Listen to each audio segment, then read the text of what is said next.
5,000 people. The quake forced evacuations along Chile's entire Pacific coast. Hackers gaining access. ISIS fighters have withdrawn towards the city. After decades of conflict between the Republican Catholics and the Loyalist and Unionist Protestants, some people on each side still feel oppressed. There was saying it's going to be very hard to pass anything this year out of the House. The divorce rate has gotten worse. And the tragedy of your failed attempt at love. Space for the protest. So it will move to the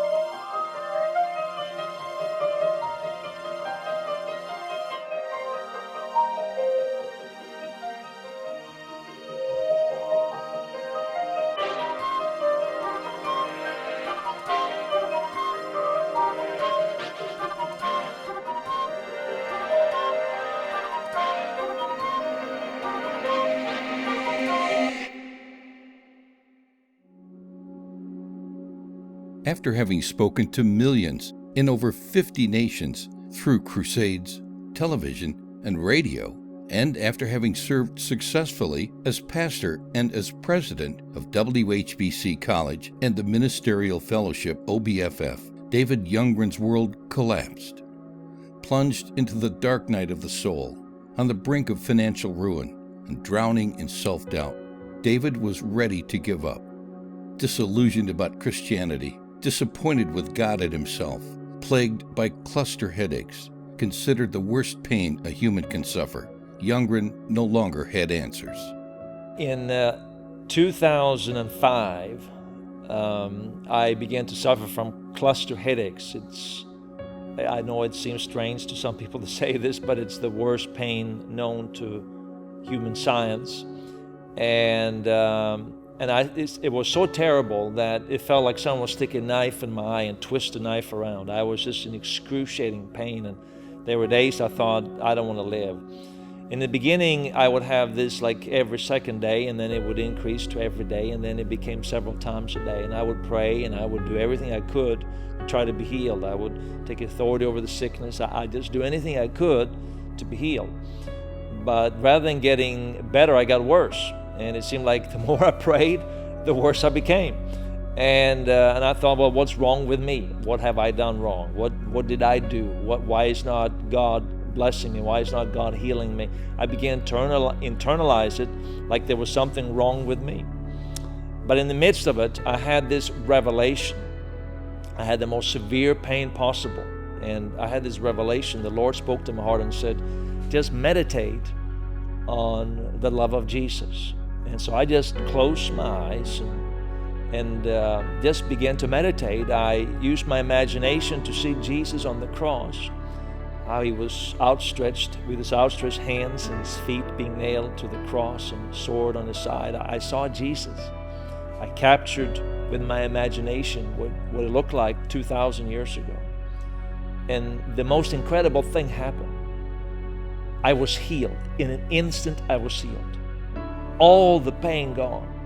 It's been almost 10 years at this particular time, and I'm completely healed. Have no pain, and just enjoying the blessings and the favor of the Lord. For the next several years, David was taken on a spiritual journey, discovering hidden gems of the gospel and finding answers to the real story of the Bible that blew his old religious world apart. Religion had made grace into a doctrine or an intellectual agreement. As such, it served the ego's need to be right and validated.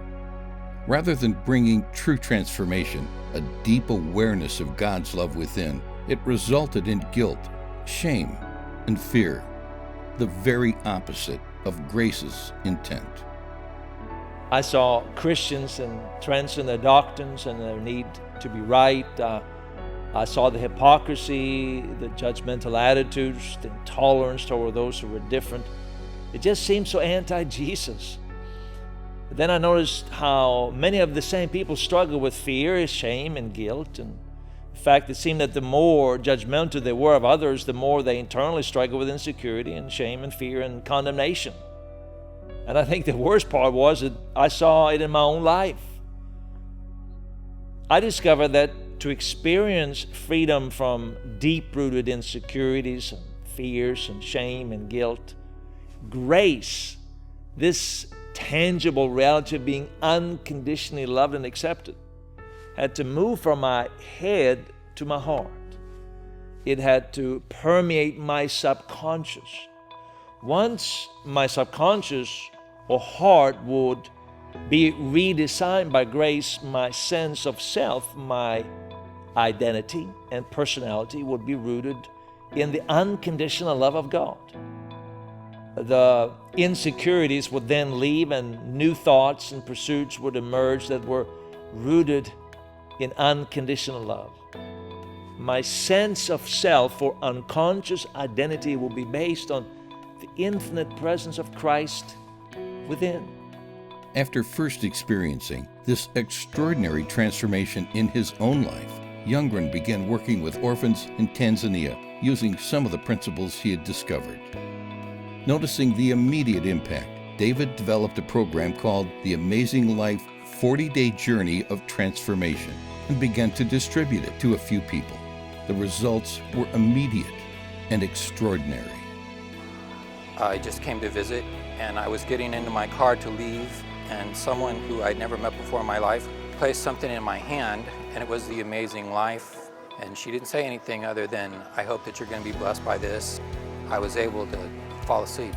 And that's significant to me just in terms of the peace, because it had been 25 years before I'd even be in a place where if I was not fatigued, that I could sleep. And it's a blessing to me to know that the tool that I now have in my hands is not a matter of Christianity being, do you accept Jesus as your Lord and Savior? Yes, okay, when you die, here's heaven, have a happy forever. But it is in fact a door to the transformation, hope that you can live today. It was just amazing. Even the first day, it breaks down all religiosity, breaks it down, and it has you come into a one-on-one communion with the Lord. I think before I allowed the Lord to start writing on my heart and really communing and giving and reassuring me of my identity in Christ that I always had, I would almost have to try to perform. But one thing I know that the Lord has really been revealing in my life is, hey, Jesus lives in me. His favor lives in me. What he has, who he is who I am. En dat had eigenlijk te maken met allerlei klachten. Dus uiteindelijk, de dag na kerst, werd ik gebeld. Ik was helemaal alleen thuis.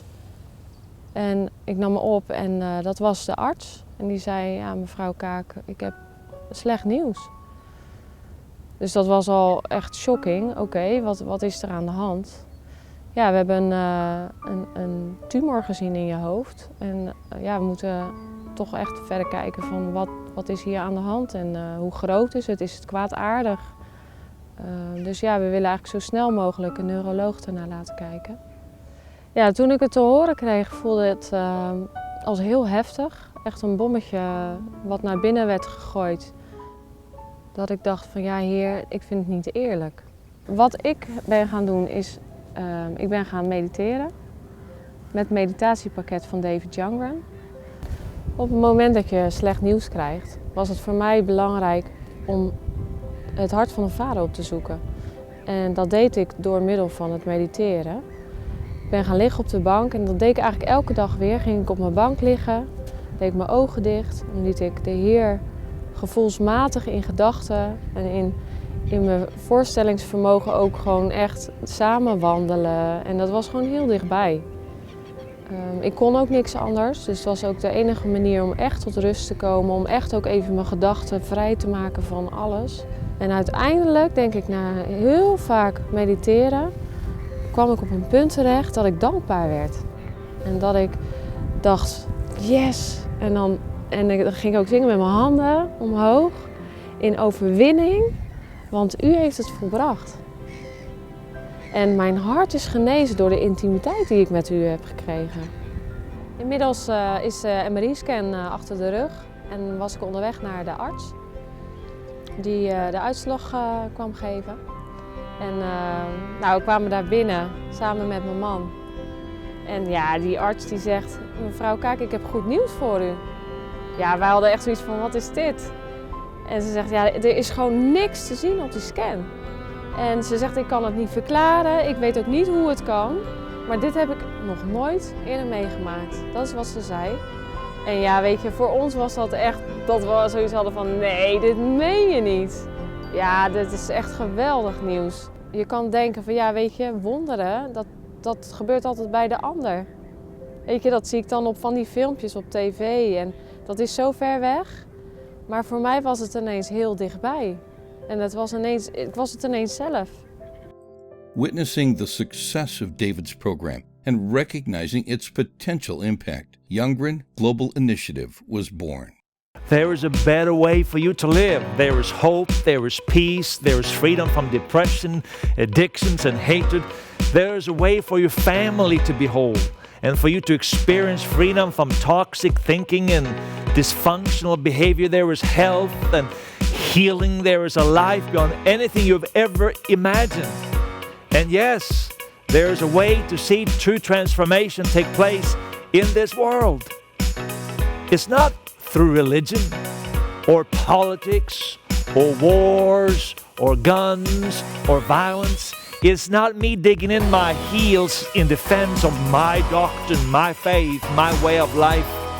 It's not me throwing stones at others for their sin, even judgmentally and hypocritically going after those who do not share your conviction. All of that is rooted in the tree of knowledge of good and evil. True transformation begins when love has become the ultimate way of life.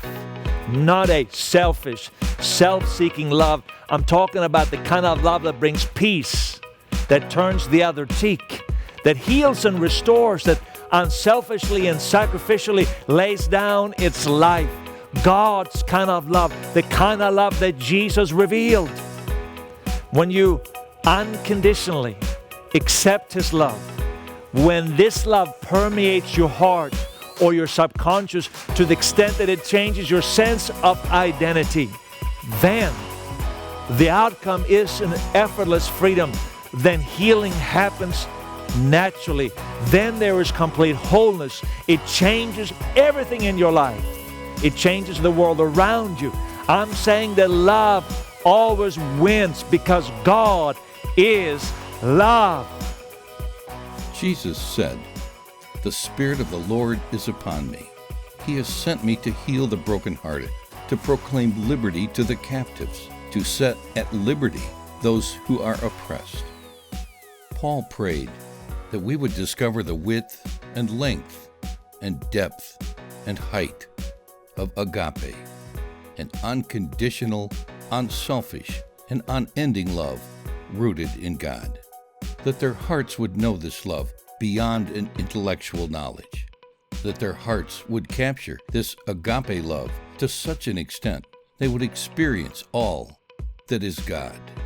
David Youngren's mission is to help people experience an extraordinary transformation through the revelation of the love of Christ.